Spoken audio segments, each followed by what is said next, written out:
Welcome to the थियो study hub. मेरा नाम है शिवानी स्वाल। मैं आज आपको डेमोक्रेसी इन गवर्नेंस का 6 सेमेस्टर का पॉलिटिकल साइंस डिसिप्लिन सब्जेक्ट में जो आपका है उसकी लास्ट यूनिट का लास्ट टॉपिक करा रही हूँ। पूरा सिलेबस कवर करा चुकी हूँ मैं। प्लेलिस्ट में जाके आप पहले देख लीजिए, पूरा लिंक मिल जाएगा आपको डिस्क्रिप्शन में भी। पूरी प्लेलिस्ट बनी हुई है पूरे सिलेबस की। स्टार्ट करते हैं। सामुदायिक विकास योजना से आप क्या समझते हैं?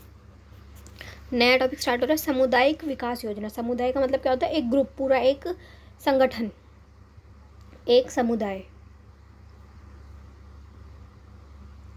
इसमें क्या है? सामुदायिक विकास को एक ऐसी प्रक्रिया के रूप में परिभाषित किया जा सकता है जिसके द्वारा लोगों के प्रयासों को सरकारी अधिकारियों के प्रयासों के साथ जोड़ा जा सकता है। कि जो लोगों के प्रयास है प्लस सरकार के जो प्रयास है, इनको जोड़ा जा सकता है। ठीक है, ताकि समुदाय की आर्थिक और सांस्कृतिक स्थितियों में सुधार हो सके। जो ये ग्रुप है, जो समुदाय है, इसकी आर्थिक रूप से भी और सांस्कृतिक रूप से भी जो भी सिचुएशन है, स्थितियां हैं, उनमें सुधार किया जा सके। इन समुदायों को राष्ट्रीय जीवन में समन्वय किया जा सकता है ताकि वह योगदान दे सके। जो ये संगठन, ये ग्रुप्स है ना, समुदाय जो बने हुए हैं, इनका क्या किया जा सकता है? राष्ट्र जीवन में, देश के जो जीवन है, राष्ट्र जीवन में समावेश किया जा सकता है, इन्हें मिलाया जा सकता है ताकि ये योगदान दे सके। इनको भी ऐड किया जा सकता है। नेक्स्ट स्लाइड देखेंगे। सामुदायिक विकास योजना का मुख्य उद्देश्य क्या है? ये जो इनका सामुदायिक विकास योजना है, इनका मुख्य उद्देश्य क्या है? अलग अलग समुदाय हो गए, उनके विकास की ये जो योजना है, उसका मुख्य उद्देश्य क्या है? सामुदायिक विकास कार्यक्रम का प्राथमिक उद्देश्य सामुदायिक कार्यवाहियों को बढ़ावा देना है। समुदाय में होने वाले जो भी काम हो रहे हैं, उनका कैसे वो रहेंगे, कैसे डेवलपमेंट करें, उसको बढ़ावा देना है, बनाए रखना है। ठीक है, समर्थन करना है। कार्यक्रमों का मुख्य उद्देश्य गांव के लोगों के जीवन के स्तर को सुधारना है। इसका मेन उद्देश्य क्या है? कि जो गांव वाला एरिया, जो गांव के समुदाय हैं, जो वहाँ लोग रह रहे हैं, उनका जीवन को अच्छा करना, उनको सुधारना, कि एक बेहतर जीवन वो भी जी सके। जैसे हम लोग शहरों में क्वालिटी लाइफ जीते हैं, है ना, कि हमारे यहाँ पे अच्छी सुविधा है, पानी टाइम पे आ रहा है, खाना है यहाँ पे अच्छा, साफ़ सुथरी लाइट है, इलेक्ट्रिसिटी है, हमारे को गैस जलाने के लिए ईंधन है, पेट्रोल पम्प्स है, सब कुछ है, हमें मिल रहा है ना यहाँ पे सारी चीज़ें। वैसे इन लोगों को भी सभी चीज़ें उपलब्ध हो सके। नेक्स्ट देखेंगे। सामुदायिक विकास का वह प्रक्रिया, सामुदायिक विकास क्या? वह प्रक्रिया जिसमें स्थानीय जनता का प्रयास संगठन, सरकारी संगठन से मिलकर अपनी आर्थिक, सामाजिक और सांस्कृतिक परिस्थितियों में उन्नति लाने और उन्हीं समुदायों को राष्ट्रीय जीवन के साथ जोड़ने तक, ताकि समग्र विकास हो सके। कि जो ये संगठन है, इनकी जो ग्रुप है, इन जो सामुदायिक विकास की प्रक्रिया के लिए जो ग्रुप्स है, इनको सरकारी संगठनों से मिला के, इनको ऐड करवा के, मान लो जो NGOs वगैरह है, इनको सरकारी संगठनों से मिला के, NGO क्या होते हैं? नॉन गवर्नमेंट ऑर्गेनाइजेशन, के गैर सरकारी संगठन जो हैं, इनको सरकारी संगठनों से मिला के विकास किया जाए। ठीक है, नेक्स्ट टॉपिक स्टार्ट होगा। ये बस इतना ही है सामुदायिक विकास योजना का, कि एक समुदाय का विकास करने की योजना, कि तुम्हें कैसे उसको डेवलप करना है, कैसे उसका विकास करना है। बस ये छोटा सा एक टॉपिक है, इतना इंपॉर्टेंट टॉपिक नहीं है, इस पर ध्यान मत दीजिए। आगे बढ़ते हैं। नागरिक आंदोलन, नारीवादी आंदोलन, इसमें क्या है? वुमेंस का पढ़ेंगे। नारीवाद आंदोलन के बारे में आपने पढ़ा हुआ है काफ़ी कुछ, कि नारी क्या है, नारीवादी क्या है, नारीवादी क्या कहते हैं। नारीवादी क्या कहते हैं? कि महिलाओं के भी अधिकार है, कि अगर पुरुषों के अधिकार है ना इतने, तो महिलाओं के भी इतने ही अधिकार है। ऐसा कुछ नहीं कि पुरुषों के मुकाबले महिलाएं कम स्तर पे हैं या कुछ कमी है। कि जो महिला है ना, उनका जो स्थान है वो इतना नीचे ना हो, निम्नतर स्तर पे ना हो, कि तुम एक चीज़ को, अपने देश में सारे ही इक्वल हैं, तो फिर से महिलाएं जो है सिर्फ एक तबके को तुम दबा क्यों रहे हो? उसको ये क्यों देख रहे हो कि ये निम्नतर स्तर पर है? इनकी हालत जो है वो दयनीय स्थिति बनी हुई है, कि उनको डिपेंड रहना पड़ता है किसी ना किसी पे। शादी से पहले अपने पिता के ऊपर, कि हर काम पिता ही करेंगे, उनके हिसाब से चलना पड़ेगा, तुम खुद कुछ नहीं कर सकते, उनके साथ रहना पड़ेगा। उसके बाद शादी अगर हो जाती तो पति के ऊपर डिपेंड होना पड़ता है। पति के बाद जो बच्चे बेटे होते हैं उनके ऊपर डिपेंड रहना पड़ता है। मतलब स्त्री तो कभी वो हो ही नहीं पाती कि किसी तरीके से वो खुद अपने इंडिपेंडेंट हो, अपने पैसे कमाए। आर्थिक रूप से स्वतंत्र होना स्त्री के लिए बहुत ज़्यादा ज़रूरी है। कि जो रूढ़िवादी परंपराएं चलती आ रही ना कि महिलाओं को पर्दे में रहना है, घर में रहना है, महिलाओं का काम फिक्स्ड है कि सिर्फ घर का काम करना, रसोई में काम करना, ये सब इन चीज़ों को तोड़ के आगे बढ़ने की वो है कि महिलाओं के भी बराबर के अधिकार है। कि अगर लड़के को पढ़ने का अधिकार है तो महिला को भी पढ़ने का अधिकार है, लड़कियां भी पढ़ेंगी। लड़के को काम करने का अधिकार है तो लड़की को भी काम करने का अधिकार है, घर से बाहर जाके वो पैसे कमाएंगी। और इसमें नारीवादियों में सबसे ज़्यादा सपोर्ट, सबसे ज़्यादा अगर किसी चीज़ को बल दिया जाता हो तो दिया जाता है शिक्षा पे, कि महिलाओं को शिक्षा दी जाए। अगर तुम्हें महिलाओं की स्थिति ऊपर करनी है ना, सबसे ज़्यादा इंपॉर्टेंट शिक्षा ही आती है कि तुम उन्हें शिक्षित करो। शिक्षा से वंचित मत करो कि सिर्फ 12th तक पढ़ाई कर ली, ठीक है, उसके बाद शादी कर दी। नहीं, हायर स्टडी में उनको भेजो और पढ़ाई के लिए वो करो प्रोत्साहन कि तुम पढ़ो। माँ बाप साथ देंगे तभी तो तुम्हारे बच्चा पढ़ पाएगा। बिना पेरेंट्स की कंसल्टेशन के बच्चा नहीं पढ़ सकता। एडमिशन कौन कराएगा उसका? फिर एक बार स्लाइड देख लेते हैं, फिर आगे समझाती हूँ। नारीवादी एक आंदोलन के साथ एक विचारधारा भी है। ये क्या? एक विचारधारा है। और इस विचारधारा को मानने वाले क्या बोलते हैं कि महिला और पुरुष इक्वल है, बराबर है। ये नहीं बोल रहे कि महिलाएं पुरुषों से ज़्यादा ऊपर है, ऐसा नहीं, इक्वल बोलते हैं ये कि सब बराबर हैं, जिससे विभिन्न तरीके और संसाधनों को अपनाकर महिलाओं के लिए समानता, समान अधिकार, राजनीतिक अधिकार, महिलाओं सशक्तिकरण का उद्देश्य को प्राप्त करना है। क्या बोल रहा है? राजनीतिक अधिकार यानी वोट देने का अधिकार, राजनीतिक में रिलेटेड अधिकार, सामान्य अधिकार के वोट देने का भी अधिकार हो और चुनाव में खड़े होने का भी अधिकार हो। समानता के हम इक्वल है, सामान्य अधिकार, जितने भी अधिकार है उसमें इक्वालिटी हो के बराबर है हम तुमसे, ठीक है। सशक्तिकरण का उद्देश्य प्राप्त करना है कि महिलाओं को पावर किया जाए, ठीक है। इससे आप समझ सकते हैं। नेक्स्ट स्लाइड देखेंगे, पोस्टर देख के समझ सकते हैं कि क्या लिखा है। वी कैन डू, कि हम भी कर सकते हैं। हमें क्यों ऐसा करा जा रहा है कि महिलाएं कुछ नहीं कर सकती हैं? कि अगर एक घर है उसको चलाने की जिम्मेदारी पुरुष के हाथ में ही क्यों है? क्यों सारी प्रॉपर्टी का मालिक एंड में बेटे को दिया जाता है? बाप की प्रॉपर्टी बेटे को क्यों दी जा रही है पूरी की पूरी? बेटी का भी तो अधिकार है, बेटी बाहर से थोड़ी ना लाई हो, बेटी भी तो इक्वल है, तो उसकी भी तो 50% का हक बनता है। कानून के हिसाब से 2005 में जो संशोधन हुआ है उसमें बराबर का हक दे दिया गया है कि 2005 के बाद जितने बच्चे पैदा होंगे, जितनी लड़कियां पैदा होंगी, बाप की प्रॉपर्टी में बराबर का अधिकार है। मगर ये वाली बात ठीक है, ये संशोधन अब हुआ 2005 में हुआ है, लेकिन जो इससे पहले के लोग हैं उनका क्या? उनको भी तो इक्वल अधिकार मिलने चाहिए। जो इनसे पहले बच्चे हुए उनके तो हमेशा ही रहेगा कि हमारा कानून में अधिकार नहीं तो हमें मिलेंगी नहीं। तो इसलिए ना कि सिर्फ कानूनी रूप से नहीं, हर तरीके से लोगों की मानसिकता को भी बदलना होगा। और नारीवादी आंदोलन के द्वारा क्या किया जा रहा है? लोगों की मानसिकता को बदला जा रहा है कि लड़के और लड़की बराबर हैं, हर चीज़ में बराबर है। स्लाइड देख लेते हैं एक बार। नारीवाद की यह धारणा है कि समाज पुरुष दृष्टिकोण को प्राथमिकता देता है। ये क्या बोल रहा है कि समाज जो है ना, पुरुष दृष्टिकोण, जो आदमी लोग हैं ना, मेल हैं, जो सोच रहे हैं ना, उनका जो दृष्टिकोण है उसको प्राथमिकता दे रहे हैं, उसको सर्वोपरि मान रहे हैं। और इन पितृसत्तात्मक के पुरुष प्रधान पिता के घर का मैन ऑफ द हाउस कौन होगा? आदमी जो है वो कौन है? मैन ऑफ द हाउस है, आदमी ही को ही मानेंगे हमेशा। समाज में महिलाओं के साथ भेदभाव और अन्याय होता है। ऐसे समाज में क्या होता है? महिलाओं के साथ भेदभाव और अन्याय होता है। क्यों? क्योंकि इसमें क्या कहा जा रहा है? पितृसत्तात्मकता के पिता ही सब कुछ है। सत्ता का मालिक कौन है? पिता है, आदमी है। तो जो औरत है उसकी स्थिति कैसी हो गई? निम्नतर, कि इसका काम क्या है? सिर्फ घर का काम करना, खाना बनाना, घर की सफाई करना, इससे ज़्यादा इसका कुछ वो नहीं है। तो जबकि ऐसा कुछ नहीं है क्या? इक्वालिटी, बराबरी है। इसका लक्ष्य महिलाओं के पुरुषों के समान शिक्षण, शैक्षणिक स्तर, वित्तीय मतलब पैसों से रिलेटेड, और पारस्परिक अवसर और परिणाम स्थापित करना है जो पुरुषों के समान हो। अवसर, या कि जैसे उनको काम करने के अवसर मिल रहे हैं, तुम उन्हें पढ़ने का अवसर दे रहे हो, वैसे सारे जितने अवसर आज लड़कों को मिल रहे हैं उतने लड़कियों को भी तो मिले। इक्वल अवसर देना। शैक्षणिक स्तर पर शिक्षा पूरी बराबर इक्वल शिक्षा दो उनसे। वित्तीय स्तर पर कि जितने पैसों से रिलेटेड वो इंडिपेंडेंट है कि वो अपना काम कर सकते हैं, अपने पैसे कमा सकते हैं, वैसे लड़कियां भी इजाज़त दो कि लड़कियां काम करें। लड़कियां काम करें तो इसमें कोई गलत बात नहीं है। लोग गलत समझते हैं कि घर से बाहर जाएगी, काम करेगी, कोई रास्ते में कोई कुछ कह दे, छेड़ दे, कहाँ जा रही है, सेफ्टी नहीं है, इसलिए क्या करते हैं घर वाले बाहर ही नहीं जाने देते हैं। ये इससे क्या होता है? अवसर की वो होती है कि तुमने उसे आगे बढ़ने का अवसर ही कहाँ दिया। आगे तो तब बढ़ेगा जब तुम अवसर दोगे। नेक्स्ट देखेंगे नारीवादी आंदोलन की मुख्य मांग क्या है। ये बोल रहा है कि नारीवादी आंदोलन जो है, जो ये इस तरीके से आंदोलन चल रहा है, इसकी मुख्य मांग क्या है? क्या मांग रहे हैं ये लोग? यदि हम ऐतिहासिक रूप से नारीवादी मुद्दों की बात करें तो इसकी मांग की स्त्रियों के अधिकारों को मानव अधिकारों के समान श्रेणी के रूप में मान्यता दी जाने जाए।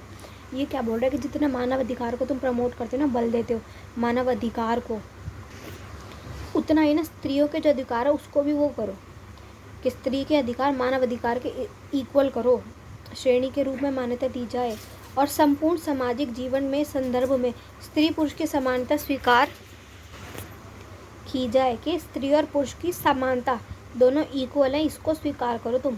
महिला आंदोलन नारीवाद के सैद्धांतिक पक्षों का व्यवहारिक पुरस्कृत कारण है। ये इसका कारण है, क्या बोल रहे हैं, ये सब इसके कारण है। इनका लक्ष्य क्या है, ये कि समानता, इक्वल अधिकार हो और पुरुषों के समान हो, ये सब ये मांग रहे हैं। नेक्स्ट स्लाइड देखेंगे। नारीवाद आंदोलन यही खत्म हो रहा है। टॉपिक पूरा एक बार डिटेल में समझा देती हूँ कि क्या है कि ना ऋग्वेद काल से ही स्त्रियों की स्थिति क्या थी, अच्छी थी। ऋग्वेद काल बहुत पुराने टाइम पे चले गए, तब क्या था, स्त्रियों की स्थिति अच्छी थी। पर्दा प्रथा नहीं थी, पर्दा का कोई रिवाज नहीं था कि पर्दे में रहना, घर में रहना, बाहर नहीं निकल सकते, ऐसा कुछ नहीं था। स्त्रियों को क्या था, शिक्षा का भी अधिकार था, शिक्षा उन्हें दी हुई थी। ऋग्वेद के समय की बता रही हूँ, अधिकार थे, वंचित नहीं थी उससे। वर चुनने की भी अधिकार थी कि तुम्हारा स्वयंवर होगा, तुम्हें जो पसंद आ रहा लड़का उसको चुन लो, इतनी वो थी फ्रीडम इस टाइम पे। लेकिन क्या हुआ, धीरे धीरे लैंगिक असमानताएं जो है ना वो बढ़ती चली गई। लोग, इनकी स्थिति जो थी ना नारियों की, वो गिरती चली गई। कारण क्या हुआ, पुत्री को संपत्ति ना देना, पुत्री को कोई पैसे नहीं, संपत्ति में तुम अधिकार नहीं दे रहे, सिर्फ दहेज दे रहे हो। दहेज मतलब उसकी शादी में जो टुकड़ा दिया जा रहा है दहेज का, जो तुम में से पैसे दे रहे हो, सिर्फ उसको वही दिया जा रहा है, संपत्ति में कोई उसका अधिकार नहीं है। अब क्या है, जब उसको संपत्ति में कोई तुमने अधिकार नहीं दिया, अगले घर जहाँ मत जा रही है, जिसको ससुराल है, वहाँ अगर उसके साथ अच्छा बिहेव नहीं हुआ तो वो अपने घर वापस तो आ नहीं सकती ना। अगर उसके साथ यहाँ बुरी हालत हो रही है, तो लड़कियों ने क्या किया था, आत्महत्याएं करनी शुरू कर दी थी, क्योंकि इनको इतना ज़्यादा प्रताड़ित किया जाएगा दहेज को लेकर। क्योंकि तुमने देखो, एक बार पैसा दिखा देगा, हमारा पैसा हम दहेज दे सकते, तो वो क्या करते हैं ससुराल वाले, वो लड़की को और तंग करना स्टार्ट कर देते कि और पैसे लाओ, और पैसे लाओ। मूवी थी ना, शाहरुख खान कौन थे वो, अक्षय कुमार की भी रिसेंट मूवी आई थी इसी टॉपिक के ऊपर, दहेज वाला था पूरा। उसमें बहनों की कुछ थी, रक्षाबंधन मूवी थी वो, उसमें पूरा ये वाला कॉन्सेप्ट दिखाया गया कि कैसे उनकी स्थिति जो होती है लड़कियों की शादी के बाद कितनी बुरी हालत हो जाती है, पूरा उसमें दिखाया गया है कि एक बार दहेज देना ही काफ़ी नहीं होता, उनको ज़िंदगी भर तक के लिए तंग किया जाता है कि और दहेज लो, और दहेज लो, और पैसे लो, हर चीज़ में पैसे पैसे पैसे, दुखी कर देते हैं। तो क्या हुआ था, ये औरतों ने आत्महत्या करनी स्टार्ट कर दी थी, बहुत ज़्यादा स्थिति जो थी ना समाज में बुरी होती जा रही थी औरतों की। तो औरतों ने क्या किया, फिर स्टार्ट किया आंदोलन करना। आंदोलनकारी आए, लोग आए, लोगों ने इस चीज़ को समर्थन किया कि औरतों के साथ ऐसा व्यवहार क्यों हो रहा है, क्यों है इतनी ज़्यादा बुरी स्थिति हो रही है कि लड़कियों के बाल विवाह कर रहे हो तुम, ठीक है, बाल विवाह करके तुम बस अपने बच्चों की शादी कर दी, तुम्हारी छुट्टी का काम खत्म। ये नहीं देख रहे कि उस लड़की का होगा क्या आगे जाकर, उसने पढ़ाई की, उसने कुछ अपने आप को इंडिपेंडेंट नहीं, छोटी सी उम्र में उसकी शादी कर दी, उसके बच्चे हो गए, वो बच्चे पाल रही है, कैसी सिचुएशन हो जाएगी उसकी। पढ़ाई कितनी ज़रूरी है, अगर इंसान पढ़ता है तो ही तो वो काम कर सकता है कुछ, तभी तो वो पैसे कमा पाएगा। अगर उसने पढ़ाई नहीं करी तो क्या कमा पाएगा, कहाँ से उसके पास पैसे आएंगे, सारी ज़िंदगी उसको किसी के आगे हाथ फैला के रखना पड़ेगा और पैसे मांगने पड़ेंगे। इसलिए क्या हुआ, नारीवादी आंदोलन स्टार्ट हुआ कि पहले स्थिति अच्छी थी, फिर स्थिति ख़राब हुई और इतनी ज़्यादा ख़राब हो गई कि औरतों ने आंदोलन करने स्टार्ट कर दिए कि बहुत ज़्यादा गलत किया जा रहा है, इसको ठीक किया जाए। नारीवादी विचारधारा जो आई, उन्होंने क्या कहा कि हम इक्वल हैं। इन्होंने मांग किस चीज़ की, इक्वालिटी की, कि हम तुम्हारे बराबर हैं, जितने अधिकार पुरुष को दिए जाएंगे उतने अधिकार महिला के भी बनते हैं, इक्वल हैं दोनों, हर तरीके से, सामाजिक रूप से, आर्थिक रूप से, राजनीतिक रूप से सत्ता में दिया जाए। 2005 में अमेंडमेंट हुआ, जब इन्होंने आंदोलन वगैरह की, लड़ाई हुई, तो सरकार को मांग नहीं पड़ेगी। 2005 में संशोधन हुआ कि बराबर का अधिकार है लड़की का, 50% प्रॉपर्टी लड़की की भी है, बाप की प्रॉपर्टी में लड़की का हक है 50% का, और पढ़ाई का पूरा अधिकार है, शिक्षा दी जाए। ये सारे कॉन्सेप्ट से क्या हुआ, जो आंदोलन हुआ इससे फ़ायदा क्या हुआ कि अधिकार मिल गए। और अभी भी वो चल ही रहा, नारीवादी आंदोलन जो है वो चल रहा है, ख़त्म नहीं हुआ है, पहले से चलता है और आगे भी चलता रहेगा। और पहले से ही देखा जाएगा स्थिति अब थोड़ी सुधरी है, पहले बहुत ज़्यादा ख़राब थी सिचुएशन कि लड़कियां जो थी ना जल के मर रही थी, लड़कियों ने अपने आप को अब जला लिया था, इतनी ज़्यादा सिचुएशन ख़राब थी। लेकिन अब ऐसा कुछ नहीं है, पुलिस के पास अगर यदि लड़की जाती है ये बोल के कि मेरे घर वाले मुझे तंग करें, ससुराल में किसी भी प्रकार से, सिर्फ ये नहीं कि पति तंग करे, सास तंग करे, पूरे परिवार में जो भी अगर आपको तंग कर रहा है, आप पुलिस से अगर मदद लेंगे तो पुलिस आपकी पूरी मदद करेगी। और ये जो लड़की वाला केस है ना बहुत स्ट्रॉन्ग है, उस लड़की को थाने में जाके बोलना है कि मेरे साथ ऐसा हो रहा है। दहेज लेना भी पाप है, दहेज देना भी अपराध है, दोनों ही मना कर दिया कि दहेज देना ही पाप है, अपराध की श्रेणी में माना गया दहेज को, कि दहेज ही बैन कर दिया कि दहेज देना बिल्कुल तरीके से 100% गलत है, दहेज को बैन कर दिया गया। ऐसे करके स्थिति इनकी सुधारी गई है, कानूनी रूप से भी और सामाजिक रूप से भी। समाज में ये जो धारा हुई ना, नारीवादी जो लहर आई, वेव जो आई, इससे बहुत फ़ायदा हुआ है। बस ये कि अभी भी थोड़ी थोड़ी विषमताएं हैं, ऐसे नहीं कि पूरी 100% ठीक हो गया। पहले से स्थिति सुधरी है, लोग पढ़ा रहे हैं बेटियों को, लोग आगे प्रमोट कर रहे हैं। जैसे देखो, इसको प्रमोट करने की क्या सिचुएशन हो सकती है, अभी एग्जांपल ले लो। एग्जांपल कैसे लेंगे कि सेल्फी विद डॉटर स्टार्ट हुआ था ना, कि अपनी बेटी के साथ तुम सेल्फी लो और डालो कि सेल्फी विद डॉटर, कि इससे क्या होगा, एक अच्छी भावना उत्पन्न होगी। सारे लोग अपनी बेटियों के साथ फ़ोटोज़ डाल रहे थे, सेल्फी विद डॉटर, ये स्टार्ट हुआ था। दूसरा क्या कि तुम कन्या भ्रूण हत्या को कितना ज़्यादा बैन कर दिया था कि तुम जेंडर पता नहीं कर सकते, क्योंकि अगर जेंडर पता चल गया तो तुम मार दो कि बेटी है, बेटी में से मारो। जेंडर पता ही नहीं कर सकते, इसको अपराध बना दिया कि यदि कोई पुलिस हॉस्पिटल में कोई भी डॉक्टर किसी भी तरीके से किसी की हेल्प करता है और ये बता देता है कि जेंडर क्या है, तो उसका लाइसेंस पूरे की तरीके से रद्द हो जाएगा। ऐसे कर करके महिलाओं को पूरा सपोर्ट किया जा रहा है। नारीवादी आंदोलन से बहुत ज़्यादा सपोर्ट मिला है और आगे इनको प्रमोट किया जा रहा है कि आगे बढ़ें। कैसे कर रहे हैं, महिलाओं की सीट फिक्स कर दी, गर्ल्स के लिए सीट रिज़र्व कर दी, संसद में महिलाओं के लिए सीट रिज़र्व कर दी, पंचायती राज में महिलाओं की सीट रिज़र्व कर दी कि महिलाओं को मौका मिला है आने का, उनकी सीट रिज़र्व है, वहाँ से कोई आदमी नहीं खड़ा हो सकता, अब औरत ही खड़ी होगी। महिलाओं के लिए फ़ीस में हर जगह पे किया गया, लाडली पेंशन, लाडली वाली जो योजना स्टार्ट की गई वो की गई कि तुम पढ़ाओ बच्चे को, लड़की को पढ़ाओ, बेटी बचाओ बेटी पढ़ाओ, ऐसे बहुत सारे नारे बनाए गए।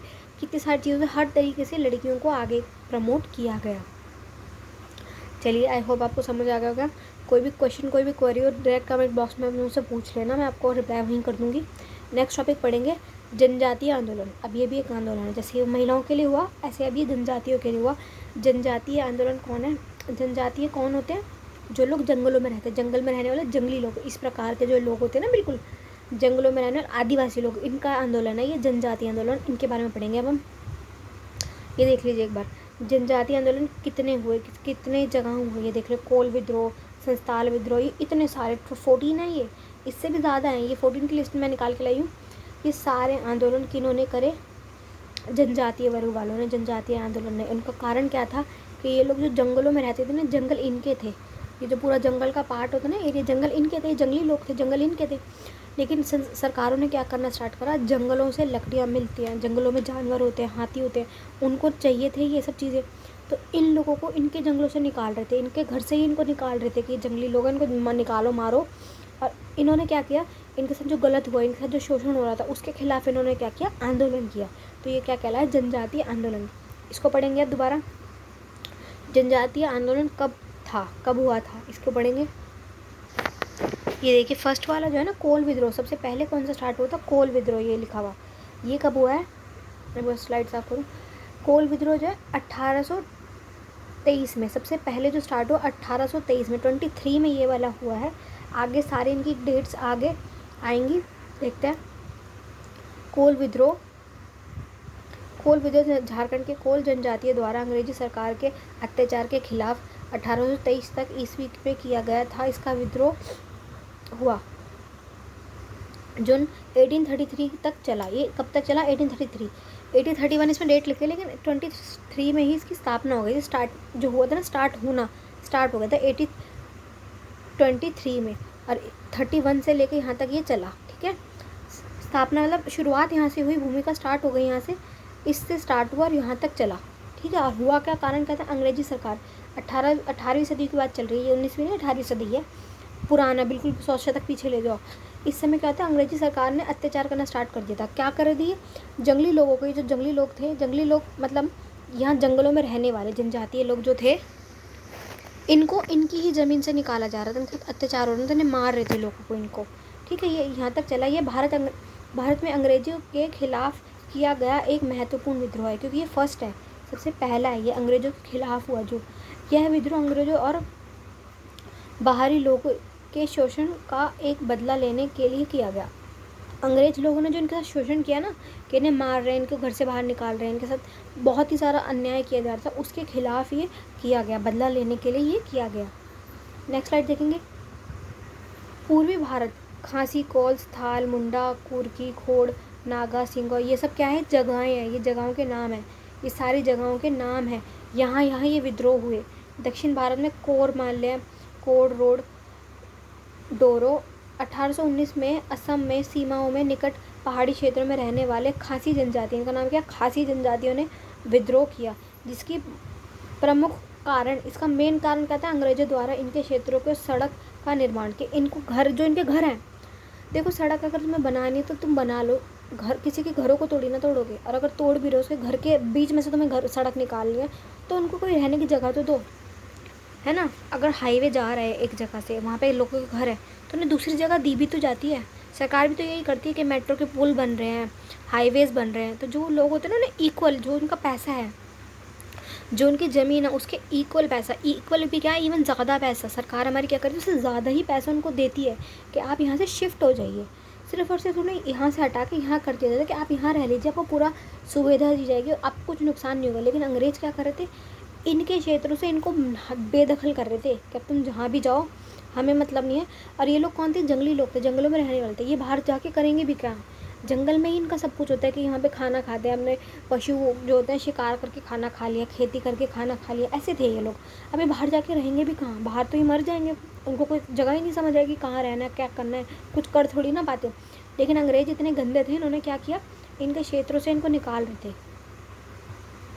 इसलिए इनका ये आंदोलन हुआ। ये सारे देखिए, ये जगहें इतने सारे पूर्वी भारत में इन जगहों पे हुआ, दक्षिणी भारत में इन जगहों पे हुआ, असम की सीमाओं के निकट इन लोगों ने किया, पूरे मतलब मान लो पूरे ही भारत में हुआ है ये वाला आंदोलन, जनजातीय आंदोलन।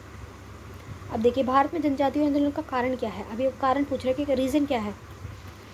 ब्रिटिश साम्राज्य के विस्तार के क्रम में अंग्रेज़ों ने भारत के आदिवासी इलाकों में, आदिवासी जहाँ जंगलों वाला एरिया होता है, इलाकों में भी पुलिस थाने और सैनिक छात्रावास स्थापित की। इन्होंने क्या किया, पुलिस के थाने बना दिए, सैनिक छावनियाँ स्थापित की, कि सैनिक जहाँ रहते हैं ना, जो उनके घर होते हैं, जो एरिया होता है उसको वहाँ ये स्थापित की। नवीन कानून को लागू किया, नए कानून लागू कर दिए, अतः पुलिस एवं सैनिक अधिकारियों को शोषण एवं नई लगान माने टैक्स, ब्रिटिश कानून के प्रति और असमझ और एवं अविश्वास के कारण जनजातियों के अनेक विद्रोह किए। इन्होंने क्या किया, नया कानून बना दिया कि तुम्हें लगान देना पड़ेगा, तुम्हारी ज़मीन है, तुम्हें अपनी ज़मीन पर रहने के लिए लगान देना पड़ेगा। बहुत ज़्यादा टैक्स ले रहे थे, और इनकी जो ज़मीनें थी जंगलों को, वहाँ पे क्या बना रहे थे, थाने बना रहे थे, सड़कें बना रहे थे, सैनिक छावनियाँ बना रहे थे, इनके जंगलों को बहुत बुरी तरीके से हाशिए पे कर दिया था, काट रहे थे जंगलों को, और इन लोगों को बाहर निकाले थे कि अब तुम जाओ यहाँ से, मरो, जो भी हो तुम्हारा, हमें उससे कोई मतलब नहीं है। नेक्स्ट स्लाइड देखेंगे। ब्रिटिश शासन के तहत भारत के विभिन्न हिस्सों के विभिन्न आदिवासी समूह ने ब्रिटिश भारत सरकार, ईस्ट इंडिया कंपनी वालों की शोषणकारी और भेदभावपूर्ण नीतियाँ जो थी, शोषणकारी भेदभावपूर्ण नीतियों के खिलाफ विद्रोह का नेतृत्व किया। इन्होंने क्या किया, विद्रोह कर दिया कि हम तुम्हारे खिलाफ हैं, हम तुम हमारे साथ ऐसा नहीं कर सकते। इन विद्रोह जनजातियों का विद्रोह ट्राइबल अपराइजिंग इन हिंदी के रूप में जाना जाता है। इनको इसके विद्रोह का नाम को ये कह रहे हैं। अब नेक्स्ट स्लाइड देखेंगे। जनजातीय आंदोलन का मुख्य कारण क्या है, जनजातीय आंदोलन का प्रमुख कारण क्या है। जनजातीय आंदोलन का राजनीतिक स्वायत्तता से भी जुड़ा है। दोषपूर्ण वन की जो नीतियाँ थी, जंगल जो है उसकी गलत जो नीतियाँ बनाई, दोषपूर्ण नीतियों के खिलाफ इन्होंने क्या किया, आंदोलन करना स्टार्ट कर दिया। नए नीतियों के विकास के लिए फलस्वरूप हुआ कि हमें न्यू चाहिए, हम जो तुम्हारी गलत नीतियाँ हम उसको नहीं मानेंगे, हमें नई नीतियाँ चाहिए, ठीक है। नेक्स्ट जगह है जनजातीय आंदोलन का नेतृत्व किसने किया। अब जो ये जनजातीय आंदोलन है इसकी शुरुआत कहाँ से हुई, प्रमुख कौन किन्होंने की, इन्होंने बिरसा मुंडा। ये जो है ना ये बहुत फेमस है, बहुत पॉपुलर है। अगर अंग्रेज़ों के खिलाफ लड़ सकते हैं, लड़ा जा सकता है, उसकी जो नींव रखी ना वो इन्होंने रखी कि हम भी लड़ सकते हैं।